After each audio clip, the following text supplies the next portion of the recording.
کلامی ماندگاری بزرگ مردی تاجیک که با اندیشه های فراگیر دنیای علم را تکان بخشید. اکادمیک بارتول بیان میکند که آموزش تاریخ شرق باعث جهانشوی غربیان گردید. دانشمندی که مهمترین اختراعات اسلامی با او مربوطند. در تاریخ این پیش از سوچ خوجندی سوچ معلوم نیست. دقیق ترین کارهای ارزشمند علمی محض از جانب او انجام شدند. تا صحیحیت دقیقه صورت می گرفت، در زمان ابو محمود خوجندی صحیحیت به ثانیه گذشت.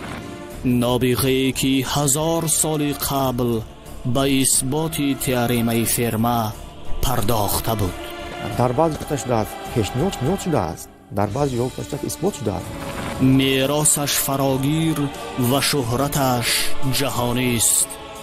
تحلیل روزگار و دستاوردهای علمی فرزانه مرد تاجیک ابو محمود خوجندی در مستند نابغه ها از تلویزیون سینما. درود دوستان عزتمند، منظور شماست باز برنامه ها. پیشرفت های جهان امروز از علم و رشد همه‌جانبه آن سخت وابسته است. خصوصاً علاقمندی های علم های طبیعت شناسی دقیق و ریاضی در حیات هر روزه ما خیلی چشم رس می باشد و زندگی ما نیز در زیر قانون های طبیعی رشد می یابد و بیهوده هم نیست که در مرحله های گوناگون آموزش و سهم مؤثر گذاشتن در علم های دقیق رسالت بزرگی عالمان و دانشمندان ما بوده است. امروز متماتیک را بدون تئورم فرما، تئورم اسفریکی سینوس ها، جدول های تریگونومتری یا اینکه علم ستاره شناسی را بدون اسباب های مشاهده کننده چون سکستند، استرلاب تصور کردن ناممکن است و یا اندازه گرفتن و معین کردن عرض و طول شهرها. اینچنین دقیق بودن قیمت بین کنج اکواتوری آسمانی و اکلیپتیک آفتاب از مهمات مخصوص در علم جهانی هستند که دستاوردهای بی‌نظیر بشریت اعتراف می‌گردند. سوال به میان می‌آید این همه چگونه آموخته شدند؟ چی طور با صحیحیت کامل ثابت گردیدند؟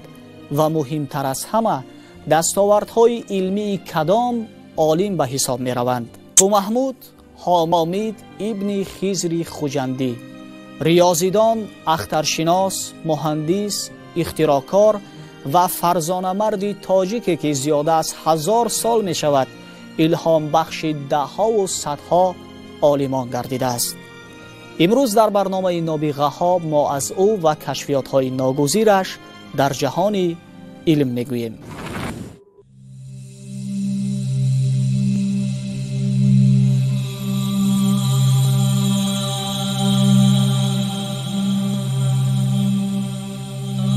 خوجند یکی از شهرهای کلانترین، آباد، پیشرفته و زیبا در شمال تاجیکستان.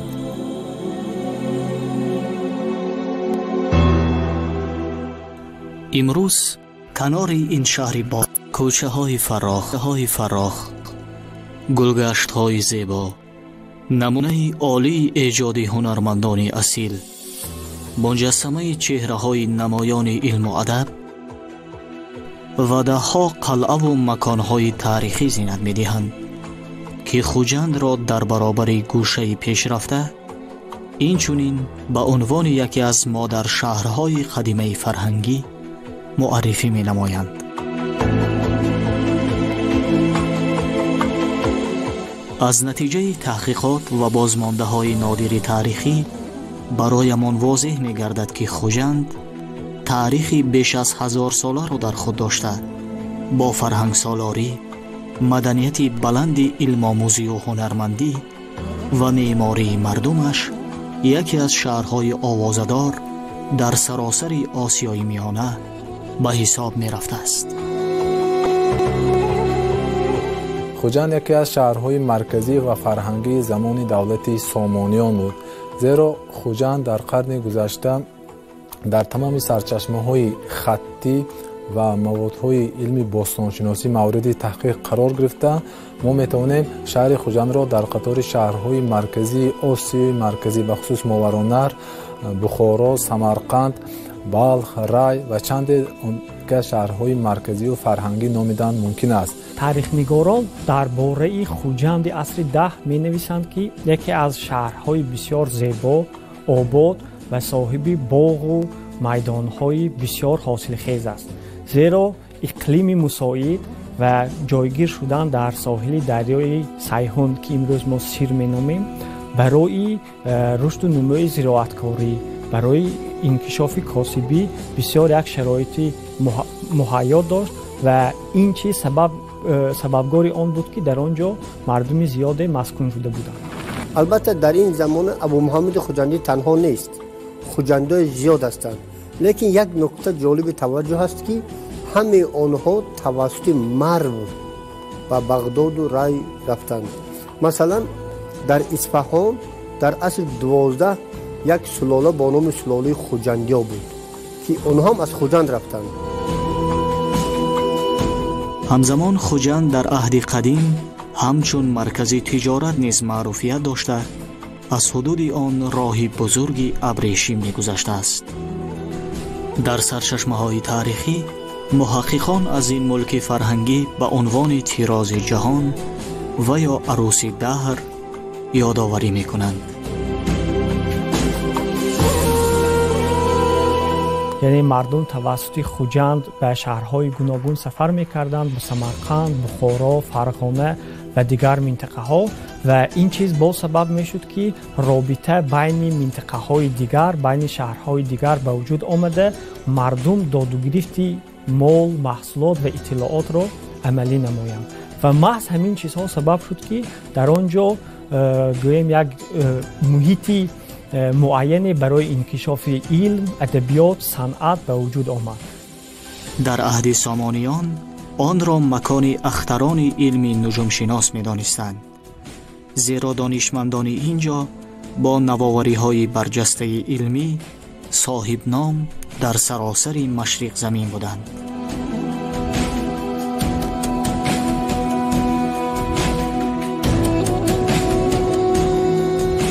محض در چنین محیط علمی و فضای کامل فرهنگی ابو محمود حامد ابن خضر خوجندی سال 940 به دنیا آمد. او در زمان روزگار به سر می برد که علم و دانش مردم شرق به اوج ترقی رسیده دنیا را با نور خیرات منور می کرد. این دوره را با اصطلاح رنسانس شرقی یا احیای عجم ifade کردند. از خردی شیفته علم گشت. در کسب دانش و تجربه پیوسته تلاش نموده، دستاوردهای عالمان در علمهای ریاضیات، هندسه، هیئت شناسی او را بی تأثیر نگذاشت. ابو محمود در یک مدت از آثار بزرگترین دانشمندان یونانی و هند و خاصه عالمان شرق با خبری نموده، در آموزش علمهای دقیق نبوغ خاص مادرزادیش ظاهر می شد.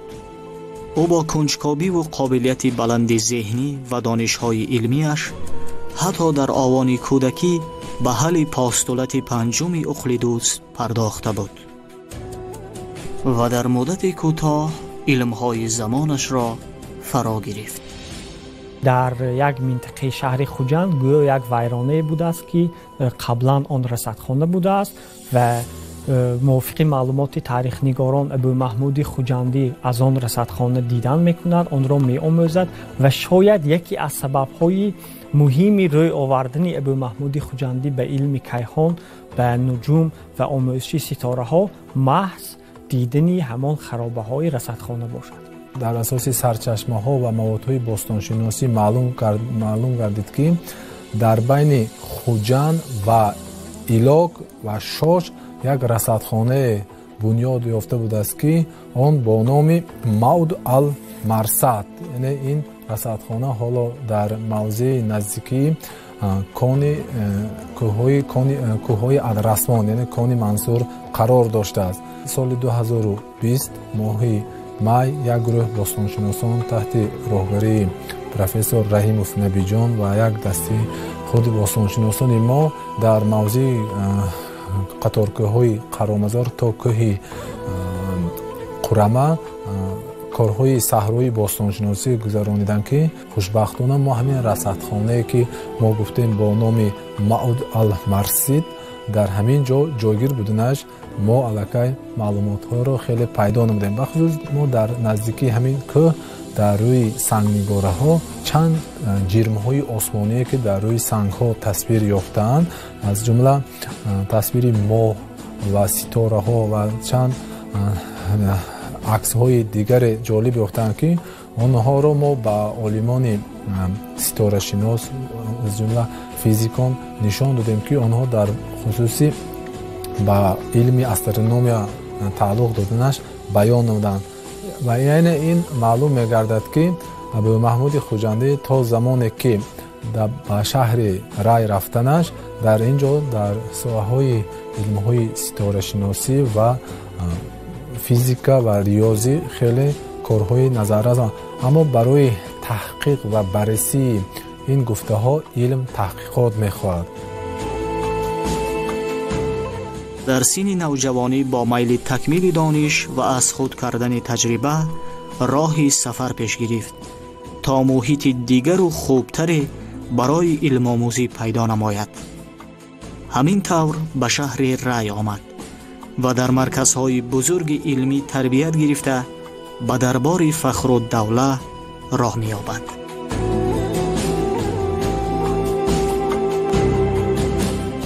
дар он рӯзгор илми ситорашиносӣ диққати мардум, олимону шоирон ва ҳатто шоҳонро ба худ ҷалб карда буд ки эҷоди асарҳои калонҳаҷми зиҷҳо номи онҳоро дар таърих ҷовид менамояд.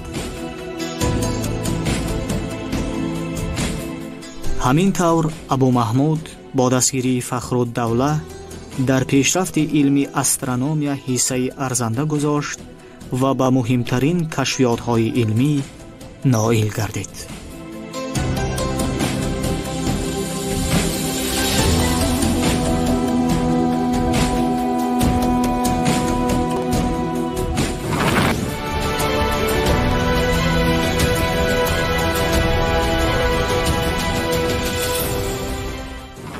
ӯ дар таърих яке аз бунёдгузорони аввалин расадхонаҳои комил ва асосгузорони илми ситорашиносӣ ба ҳисоб меравад, зеро тавассути қобилияти баланди зеҳнӣ ва навовариҳои барҷастаи илмии ӯ донишҳои астрономӣ ҳарчӣ пешрафт намуданд. яъне то замони Абумаҳмуди Хуҷандӣ дастовардҳои олимон дар илми ҳайатшиносӣ қонеъкунанда набуданд. аз ин рӯ нобиғаи тоҷик барои чен кардани кунҷи ҷирмҳои осмонӣ, мушоҳидаи гардиши ситораҳо, расадхонаи астрономӣ таъсис дод ва ҳамчун муҳандис, ихтироъкор, донандаи хуби илми ситорашиносӣ судси фахриро сохт ки имрӯз ҳамчун секстант маъруфият дорад. Абумаҳмуди Хуҷандӣ ба он андеша буд ки чӣ қадар қутри канора, яъне зеҳи зовиясанҷӣ калон бошад, ҳамон қадар таҳқиқи ҷирмҳои осмонӣ дақиқ мебароянд. бинобар ин судсро дар шакли доираи камонӣ тартиб дод ки қутри он 80 зиро, яъне тақрибан 40 метрро дар бар мегирифт ки яке аз дақиқтарин лоиҳаҳои замон ба ҳисоб мерафт. тавассути он Абумаҳмуди Хуҷандӣ доираи ҳаракати солонаи офтобро чен кард ки 23 дараҷаю 32 дақиқаю 21 сонияро ташкил дод. судси сохтаи Абумаҳмуди Хуҷандӣ таи 7 аср бартарии худро дар тамоми ҷаҳон ҳифз кард ва то ихтирои телескоп аз тарафи Галилео Галилей беҳтарину нодиртарин олоти ситорашиносӣ ба ҳисоб мерафт.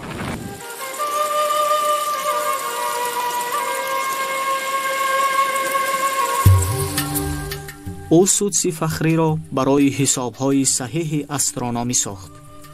то ихтирои олоти нуҷумии ӯ асбобҳои зиёде мавҷуд буданд, اما کار آنها عالمان را قانع نمی کردند.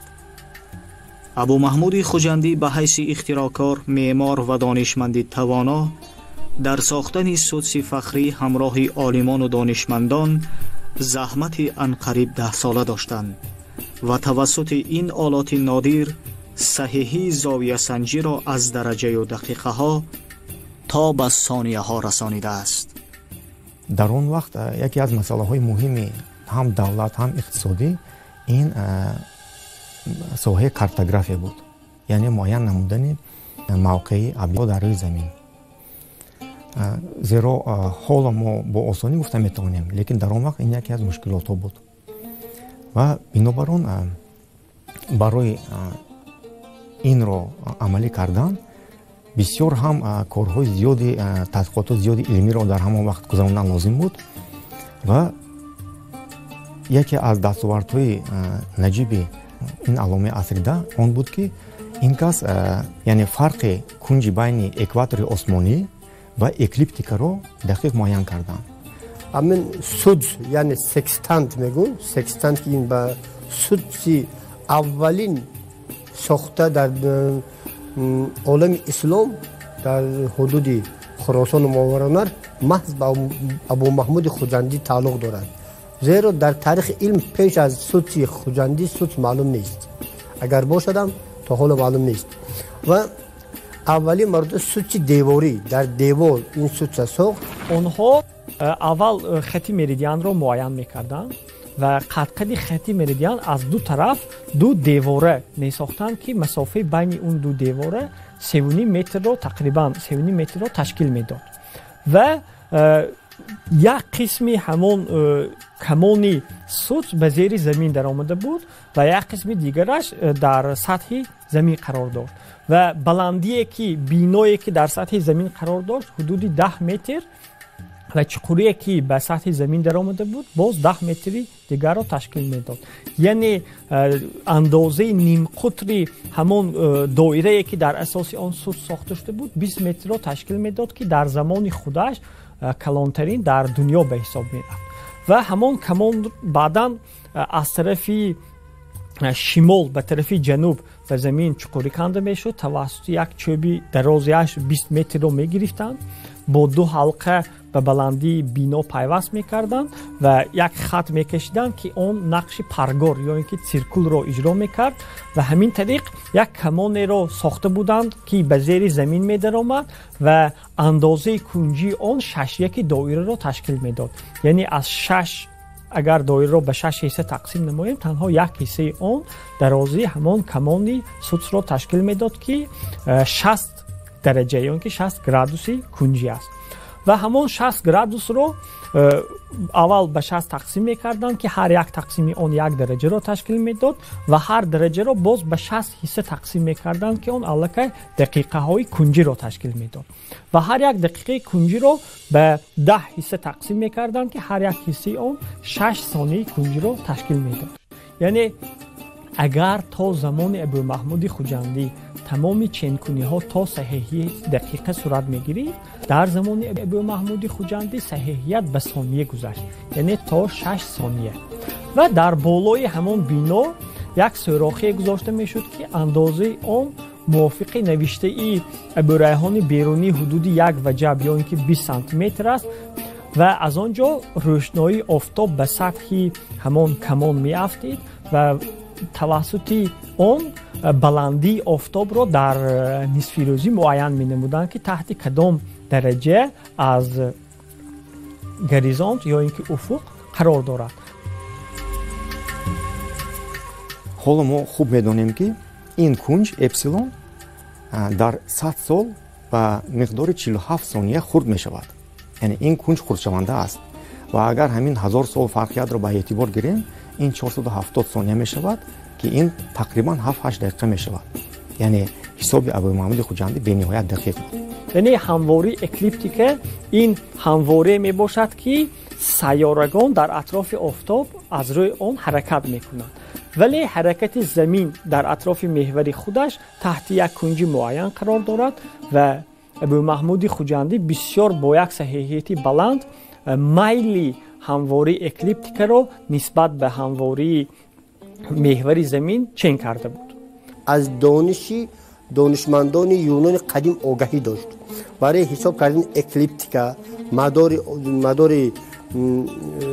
جرمای آسمانی اونا کار بطلیموس و اریسترخ و استرخ برخوص خوب میدونستند. البته هر یک دانشمند بر کتف دانشمند دیگر است. اون از دانش‌های یونانی به درجه خوب برخورداری داشت. ابو محمد خوجندی سودسی فخری تمام عالمان شرقی اسلامی را حیرت زده کرد و مدت‌های زیاد یکی از آلات اساسی رصدخانه‌های کشورهای آسیای مرکزی و شرق نزدیک به شمار می‌رفت. بیهوده هم نیست که اکثریت دانشمندان برابر دیدن آن، خصوصاً ابو ریحان بیرونی، ابو محمود خوجندی را یگانه عصر خویش در صنعت استرلاب و آلات نجومی نامیده است.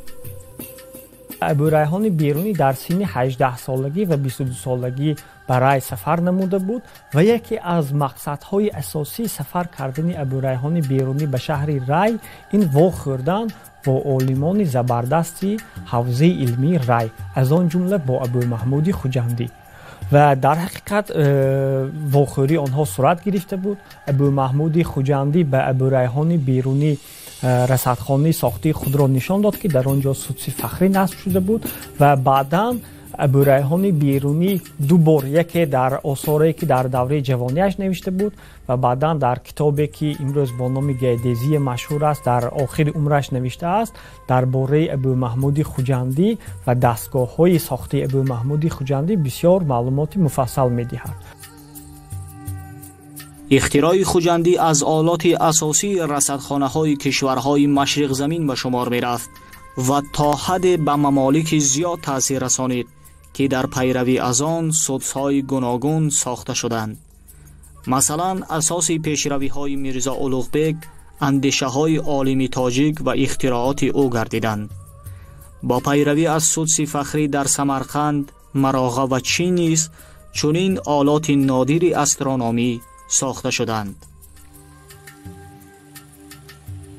در تاثیر سدس یعنی سکستنت ابو محمود خوجندی در مراغه نصرالدین طوسی، در سمرقند دانشمندانی مکتب علمی سمرقند با نام مکتب علمی اولوغبک از جمله غوثین جمشیدی کاشانی اونا ساختند که وقت اینا تنها کاری کردند که دیامتر اون زیاد کردند.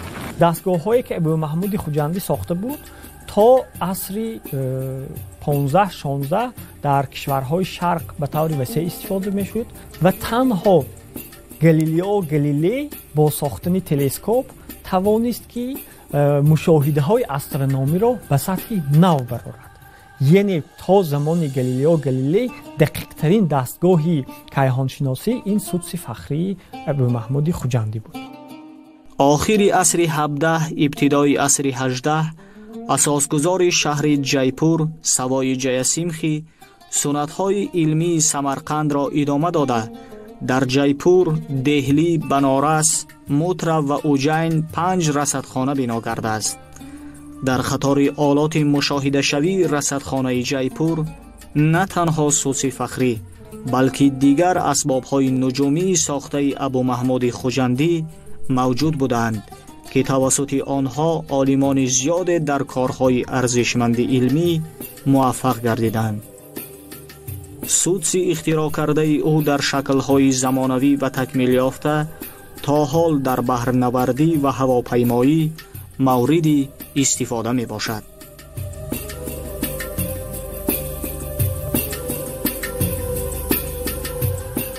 او نه تنها اختراع کننده سکستنت بلکه چندین آلات دیگر نجومی محسوب می یابد که برای پیشرفت علم ستاره شناسی مساعدت کردند.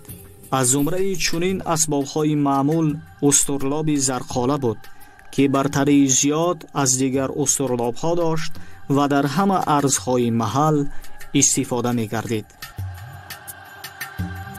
اول فکر می‌کردند که این استرلاب را زرقالی ساخته است، ولی وقتی که دستخط‌های ابو ریحان بیرونی پیدا گردید معین گردید که ابو محمود خوجندی یک عصر پیشتر از زرقالی این استرلاب را ساخته است و فرق استرلاب ابو محمود خوجندی از استرلاب تا زمانی او موجود بوده در چی بود؟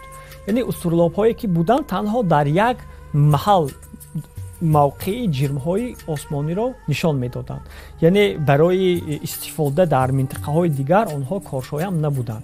ولی استرلابی که ابو محمود خوجندی ساخته است با تغییر دادن تنظیمات آن میتوانست در دلخواه نقطه روی زمین استفاده گردد و همین چیز از بزرگی ابو محمود خوجندی و توسعه علم و دانش وی گواهی میدهد. کامیابی های نظررس علمی او را عالمان و دانشمندان کشورهای گوناگون اعتراف میکنند و ابو محمود خوجندی را سرآمد اختراعکاران تاجیک میدانند. سایمون نیوکام، ستاره شناس معروف کانادایی، سهم نابغه تاجیک را در علم هیئت شناسی برجسته خوانده از او به عنوان تاثیرگذارترین عالم شرق در رشد دانش‌های استرونومی یادآوری می‌کند. بنجامین پیرس، استرونوم معروف امریکایی، ابو محمود خوجندی را عالم توانای عصر دهم دانسته کشفیات و اختراعات او را مهمترین دستاوردهای علمی می‌داند. فرانک ایلمور امریکایی هم سدس ساخته او را نادرترین آلات استرونومی و یکی از سکستنت‌های کامل می‌خواند. یعنی از نتیجه کارهای فرزند تاجیک در برابر شرق، عالمان غرب نیز آگاهی داشتند و او را همچون دانشمند توانا اعتراف می‌نمایند. ابو محمود خوجندی با کشفیات‌های خود دقت عالمان غرب را نیز جلب ساخت. مثلا در مسائل فرموله‌های متماتیکی و گویم با در ساختن اون استرولاب در بابت معین نمودن محور آفتاب در زمین و دیگر کارها خیلی آنها نقش بزرگ را بازیدند و از عصرهای 16 سر کردن دقت عالمان ما، عالمان غرب با آثار ما اثرهای عالمان شرق خیلی بیان سخت دقت کلان دادند. اما بعضی منبع‌ها هستند که الکی آثار دانشمندان تاجیک در عصرهای الکی 11 هم با زبانهای گوناگون اروپایی نیز چاپ شده بودند. نقطه جالب دیگر این است که در انسیکلوپدیای معتبر علمی جهان به میراث ابو محمود خوجندی توجه ظاهر شده. رصدخانه او همچون مرحله نوی بنیاد ابسرواتوریا در تمدن انسانی معرفی می شود.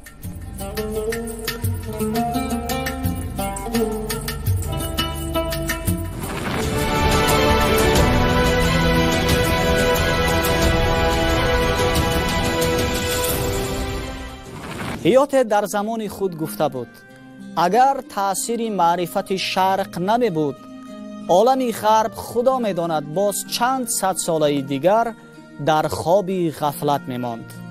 این اندیشه دلیل واضح است که عالمان شرق تأثیر بزرگ به کارهای دانشمندان غرب گذاشتند، خصوصا در علمهای طبیعت شناسی دقیق و ریاضی. مثلا دستاوردهای علمی ابن سینا نصیرالدین طوسی در فیزیک روشنایی باعث پیشرفت کارهای گیوگنس نیوتن گشتند، یا عقیده آفتاب مرکزی بیرونی و طوسی زمینه مهم برای پیشرفت دانش‌های کپرن گردیدند، یا فرموله معمولی بینام نیوتن در متماتیکا یکی از دستاوردهای خیام به حساب می رود. یعنی جهان غرب و عالمان و دانشمندان از کشفیات عالمان ما باخبری داشتند و همواره از دانش‌های علمی آنها بهره ور گشتند. امروز می‌سازد در متماتیکا بینام خیام نیوتن بگوییم و دستاورد علمی ابو محمود خوجندی را که حالا تئورم فرما شناخته می شود تئورم حامید فرما بخوانیم، زیرا 600 سال قبل از متماتیک فرانسوی عالم تاجیک اثبات کرده بوده است که حاصل جمع دو عدد مکعب بوده نمیتواند. مضمونش این است که برای عددهای ناتورالی کلان از 2 معادله AN جمع BN SN حل نشونده است.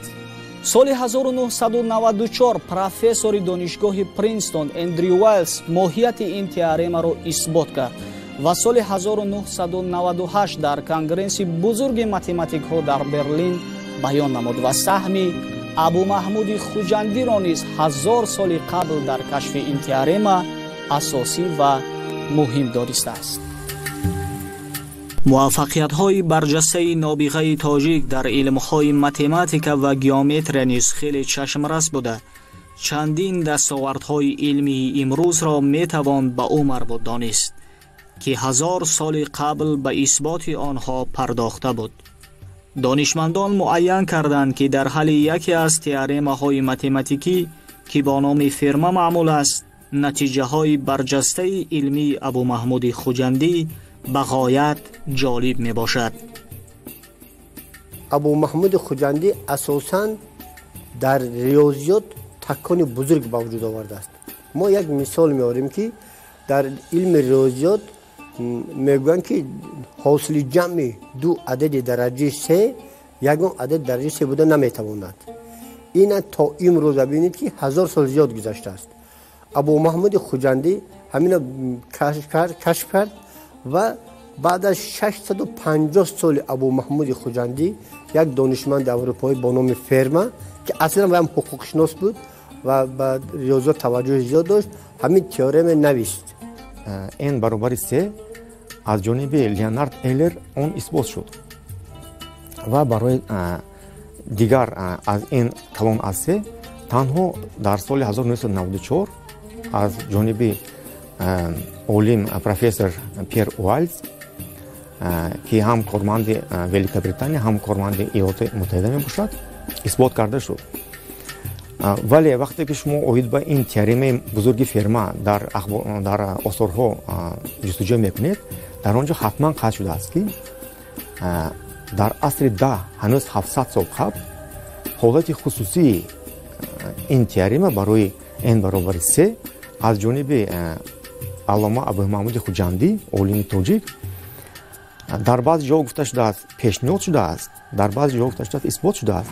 وایلز اثبات کرد که اثبات همه یک فرم 100 صفحه جا گرفت و دیگر دانشمندا و شبهه افتادند و گفتند که برای اثبات این در انگلیس باید تمام ریاضیدانان جهان جمع شوند و اثباتش بیان کنند و همین طریق هم شد. کنگره متماتیک برگزار گردید و وایلز آمد برآمد کرد و برآمدن با 2 سال طول کشید. در دام 2 سال اخیر اثبات شد که درست اثبات کرده است. که شما توجه کنید که بعد از 350 سالی فرما با 650 سال بعد از خود ابو محمود 1000 سال لازم آمد که کشفیات ابو محمود خوجندی تصدیق یابد و حتی علمان بسیار شناخته معاصر پیشنهاد میکردند که تئورم به نام ابو محمود خوجندی و فرما نامگذاری کرده شود. Abu Mahmud Hamid ibn Khidr Hoshandi was a Central Asian astronomer. ابو محمود خوجندی در قطار 10 گانه بزرگترین عالمان ریاضیدان شرق است که در پیشرفت متماتیک سهمی مؤثر گذاشته است. کامیابی‌های علمی او برای دیگر عالمان غرب زمینه استوار گردیدند. خصوصا در اثبات تئورم معروف فرما تلاش‌های الخوجندی خیلی مهم و ارزنده می‌باشند. من که در تحقیق این تئورم 10 سال عمرم را صرف کردم، در جستجوهای علمی هم عقیده‌های عالم تاجیک محوری بودند و با کمال قناعتمندی اظهار می‌کنم که بازیافت‌های علمی او در رشد متماتیک تکان بزرگی می‌باشند. تا زمان ابو محمود خوجندی حسابکنی های استرونومی اسفریکی توسط تئورم ریاضیدان منجم یونان قدیم منیلی صورت می گرفتند. ابو محمود خوجندی تحولات بزرگ علمی به وجود آورد.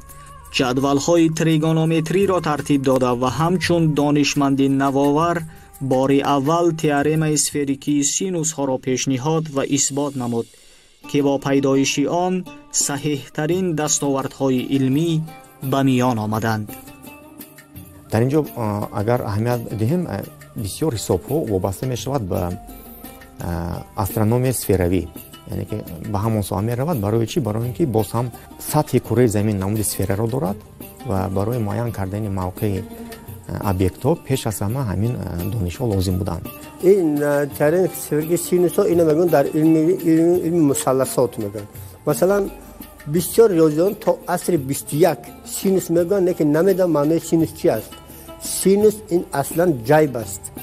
جیب هندی عربا گرفتن جیب کردن، جیب معنیش کیسه حساب کردن. و ترین سفیرکی در علم مثلثات، یعنی در ترم تطبیق کردن ابو محمود خوجندی اولین کارکرد نظری در علم مثلثات در ترجمه سفیرکی بود. اینچنین نقش ابو محمود خوجندی در رشد علم‌های طبیعت شناسی نیز خیلی مؤثر است. در اساس تحقیقات‌های علمی او اپتیکای اتمسفری، اپتیکای فیزیکی، اپتیکای فیزیولوژی و دیگر سمت‌های علمی به وجود آمدند که همچون دستاوردهای بی‌نظیر در جهان علم اعتراف می‌شوند. برای پیدا شدن، بنیاد شدن و رشد یک چند سمت‌های علمی فیزیک تحقیقات آن کس اساس گشتند. این هم باشد اپتیکای فیزیکی، اپتیکای اتمسفر، اپتیکای فیزیولوژی. مثلا در اپتیکای فیزیکی اگر سپکتر موج‌های الکترومگنیتی دیده شونده، اینفراسورخ و اولترابنفش آموخته میشوند. در اپتیکای اتمسفری این پدیده‌های اپتیکی اتمسفر آموخته میشوند که وابسته از آنها تغییرات‌های اقلیم را پیشگویی نمودن ممکن است. و در اپتیکای فیزیولوژی باشد در همجایگی تحقیقات‌های فیزیکی، فیزیولوژی و پسیخولوژی دیده می شود که در اساس این علم تجهیزات و عموما اسباب‌های اپتیکی و مشاهده‌ای ساخته می شوند تا که آنها ابیکت‌های مشاهده شونده را دقیق مشاهده کرده شود. تحقیق میراث علمی او در مرحله‌های گوناگون عالمان و دانشمندان زیادی را به تفاوت نگذاشته است، چه در کشورهای غرب و چه در ممالک شرق. عالمان و دانشمندان بر رساله‌های علمی او را آورده با گذاره زیاده از 1000 سال هنوزم از کلام ماندگارش بهره میبرند. در کشور ما که میراثبران او هستیم، محققان پیوسته به آموزش آثار او مشغول میباشند و جهت هرچه زیادتر معرفی نمودن دستاوردهای علمی ابو محمود خوجندی تلاش همواره دارند. از زمره عالمانی که بیشتر به تحقیق میراث علمی او مشغول شدند خورشید عبدالله‌زاده بودند که نام برده رساله های علمی نابغه تاجیک را از زبان عربی ترجمه نموده کتاب های زیاد به طبع رسانیدند. آثار ابو محمود خوجندی اساساً از طرف پروفسور خورشید عبدالله‌زاده آموخته شده بود، برای اینکه خورشید فضلوی عبدالله‌زاده سعودی همشهری ابو محمود خوجندی در باری ابو محمود خوجندی کتاب هم نوشتند و فکر میکنم که این یک قدم است به خاطر که و شاید گفتن که این آغازی آموزش آثار ابو محمود خوجندی با کدام خود، به خاطر که از اون 6 رساله‌ای که باقی مانده است، خوشبختانه باقی مانده است، در اکسفورد و در بیروت و در چند جا باقی مانده است، با پرگی آموختگی نیست. تنها ببینید که تنها آموزش 2 رساله و با ابو محمود خوجندی چقدر شهرت جهانی آورد. اگر تصور کنید همه رساله آموخته شود، برای این من فکر میکنم که کار زیاد در پیش است. من تا حالی که با دستی من چندین کتاب‌هایی که به افتاد استاد خورشید عبدالله‌زاده 4 مونوگرافی چاپ کردن که از جمله همین کتاب ابو محمود خوجندی استاد خورشید عبدالله‌زاده سال 2010 در ایران با زبان فارسی چاپ شد و حتی استاد خورشید عبدالله‌زاده و شهروند فخری رشت جمهوری اسلامی ایران داده شد. یعنی این معنای آن را دارد که این موقع کتاب‌های عالمان ما هم در سطح جهانی شوی همین نابغه‌ها نقش نظررس دارد. اون کس اثرهای خیلی زیادی رو جستجو کردند، آموختند، تحلیل کردند و در اساس آن اول در زمان شوروی یک کتاب با نام ابو محمود خوجندی با زبان روسی با هم مؤلفی نعمتوف چاپ کرده بودند. بعداً تحقیقات را ادامه داده در دوره استقلالیت سال 2005 کتاب بزرگ دیگری را با نام ابو محمود خوجندی و تاریخ استرونومی خلق تاجیک نشر کردند که از آن ما بسیار چیزهای جالب را پیدا می نماییم. یعنی می فهمیم که حتی آموزشی متئورها و حتی آموزشی کمیتها تا در عصر دوره احیای اروپا در منطقه شرق آموخته می شد و آنها حتی معین کرده بودند که کمیتها از روی کدام مدار حرکت می کنند و اثبات کرده بودند که کمیتها جرمهای اتمسفری نیستند. یعنی موافق تصورات عالمان یونان قدیم کمیتها این حادثه های اتمسفری بودند و عالمان گذشته ما اثبات نمودند که اینها حادثه های اتمسفری نبوده، جرمهای علاهده کیهانی هستند. و به این خلاصه عالمان اروپایی تنها در عصر 15 رسیدند. در حقیقت گذشتگان ما در ساحه علم‌های دقیق هم سهمگذار بودند و بسیار کشفیات‌های نظررسی هم کرده بودند. همان معلومات‌هایی که در آثار نیاگان چی با حروفات عربی چی با زبان فارسی تألیف کرده شده است و سالهای سال در خزینه کتابخانه‌های کشورهای شرق و غرب محفوظند، متاسفانه 100 ساله ها باز دست نارس بودند. جوانان تحقیق نشدند، زبان عربی را به پرگی نمیدانستند.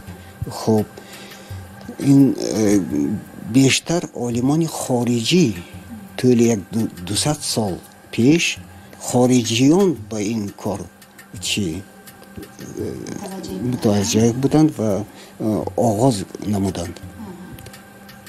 مطالعه آثار نیاگانی ما در خارجه معلوم شده بود. بنابراین انیخترش همون علم خاورشناسی نیمه عصر 19 در خارج پیش رفت. با همین سبب چندین عالمان خارجی خوشبختانه از میراث علمی ما باخبر شدند و پوشیده نیست که چی در اروپا در دوره تجدد اپاخ وزرشدینی میگویند چندین عالمان نامی کشورهای خارج از میراث علمی گذشتگان ما آگاهی یافتند، استفاده بردند و به پیشرفت علمی جهانی سهمگذار شدند. آثار علمی ابو محمود خوجندی از طرف دانشمندان کشورهای دیگر نیز تحقیق یافته است.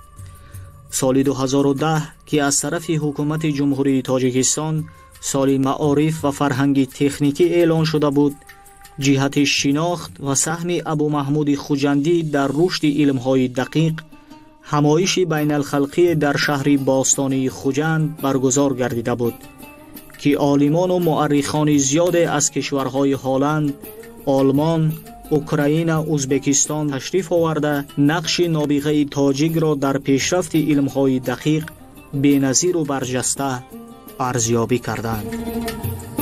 سهم ابو محمود خوجندی در رشد علمهای دقیق کنفرانس بین الخلقی برگزار گردید. در این دوره یک قطار مجموعه مقاله های هم عالمان ایران، امریکا و فرانسه و چند عالمان نیز کتاب ها جمع. غیر از این استاد خورشید عبدالله‌زاده یکی از بزرگترین رساله های اثر ابو محمود خوجندی رساله فی تس المیل و الارض البلد کتاب را ایشان را از زبان عربی با زبان تاجیکی، روسی و عربی با سه زبان این کتاب را هم چاپ نمودند که این خوشبختانه درباره فعالیت کاری و علمی ابو محمود خوجندی را نیز نشان داد.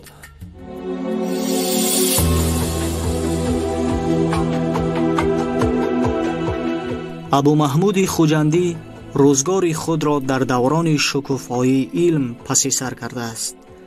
نزدیک 50 سال عمر خود را صرف راه علم نموده، بعد سالها تحقیق شبانه روزی و دستاوردهای برجسته علمی، سال 1000 میلادی دیده از جهان فرو بسته است. اما نامش به عنوان دانشمندی بزرگ تاجیک در تاریخ علم جهانی برای همیشگی باقی ماند.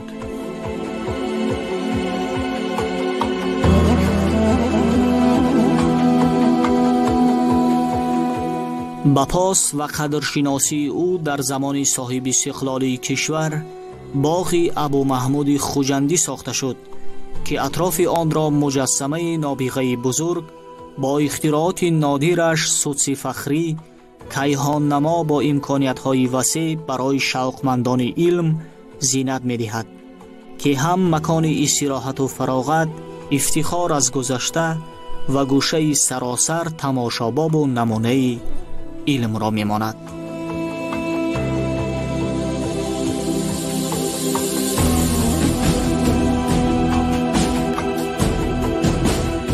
با خاطر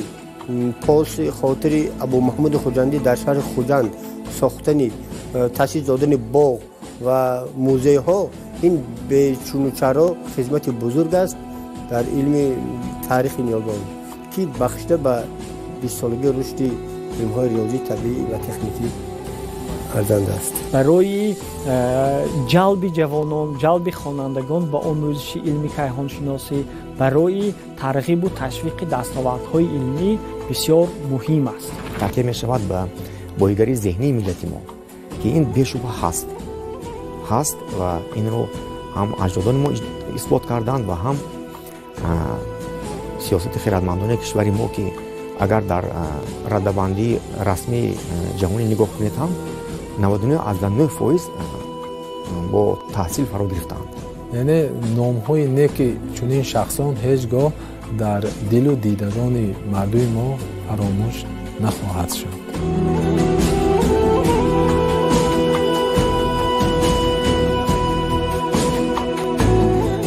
اگر دارایی تمام عالم در دست من می بود، برای هر یک عالم شرق قصری از طلا بنیاد می کردم و خود آستان بوسی ایشان می شدم.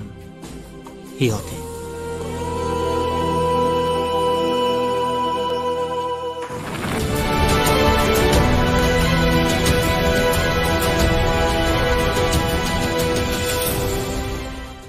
آثار او امروز جهانی است. عالمیان با نامش آشنایی دارند و جهت وسعت اندیشه، تقویت ذهن، جهان بای معنوی و رسیدن به این یا آن موفقیت‌های علمی از نتیجه کشفیات و دستاوردهای علمیش همواره بهره می‌برند. عقیده‌های علمی او زمینه مهم برای کارهای ده‌ها عالمان شرق و غرب گردید که با پیروی از او علم را پیش بردند و درخش آن را به نسل‌های بعدی توسعه بخشیدند. با پیروی از سدس فخری چندین اسباب‌های نجومی، خصوصاً سکستندهای زیاد ساخته شدند و به وسیله آنها عالمان در علم هیئت شناسی به کشفیات‌های نظررس دست یافتند. متاسفانه در زیر حادثه‌های بسیار وزنین تاریخی، خصوصاً هنگام لشکرکشی‌های مغول، بیشتر آثار ابو محمود خوجندی تا زمان ما نرسیدند. 2 رساله ریاضی و 6 رساله نجومی که در شکل پراکنده باقی ماندند، امروز همچون گنجینه بی‌بهای علمی در کتابخانه‌های آکسفورد، بیروت، قاهره و پاریژ نگاه داشته می‌شوند. باوری داریم اگر آثار علمیش هرچه تحقیق شود، شاید چندین کشفیات و اختراعات دیگری هم باشند که ما و شما را تا دیر باز در حیرت گذارند و جهان امروز را با کشفیات‌ها و نوآوری‌های برجسته انسانیت روبرو نمایند.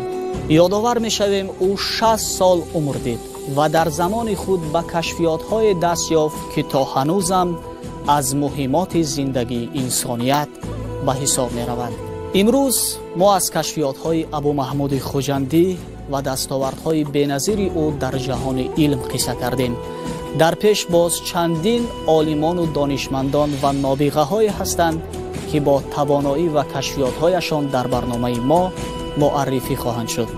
دلیر حسن‌زاده بودم با جمع همکارانم در برنامه نابغه‌ها. تا درود دیگر، خیر.